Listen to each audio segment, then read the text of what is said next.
WhatsApp అయినటువంటి WhatsApp సంస్థ పైన మెటా పైన అక్షరాల 213 కోట్ల రూపాయల పెనాల్టీని నిన్న సుప్రీంకోర్టు జస్టిస్ సిజే సూర్యకాంత్ గారు పెనాల్టీ విధించడం జరిగింది. పెనాల్టీ అంటే జరిమానా విధించడం జరిగింది.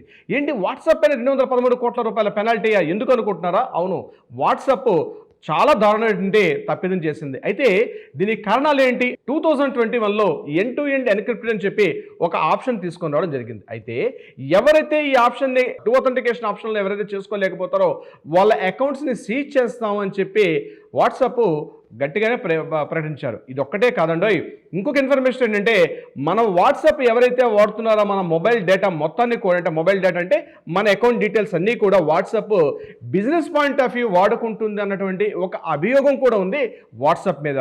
దీని మీద కాంపిటీషన్ కమిషన్ ఆఫ్ ఇండియా కూడా విచారణ చేశారు. 2021లో విచారణ చేసి 213 కోట్ల రూపాయల పెనాల్టీని విధించడం జరిగింది. దాని తర్వాత లా ట్రిబ్యునల్ కూడా ఇదే విషయం మీద విచారణ చేయడం కూడా జరిగింది. ఇదే విషయం జరుగుతూ 2021 నుంచి చర్చలు జరుగుతున్న సందర్భంలో ఈ ఇన్ఫర్మేషన్ పూర్తిగా వాళ్ళు కూడా సేమ్ ఏదైతే లా ట్రిబ్యునల్ కూడా దీన్ని కన్ఫర్మేషన్ చేస్తే ఇమ్మీడియట్గా మెటా సంస్థ వాళ్ళు ఏం చేశారంటే సుప్రీంకోర్టులో కౌంటర్ అప్పీల్ వేశారు.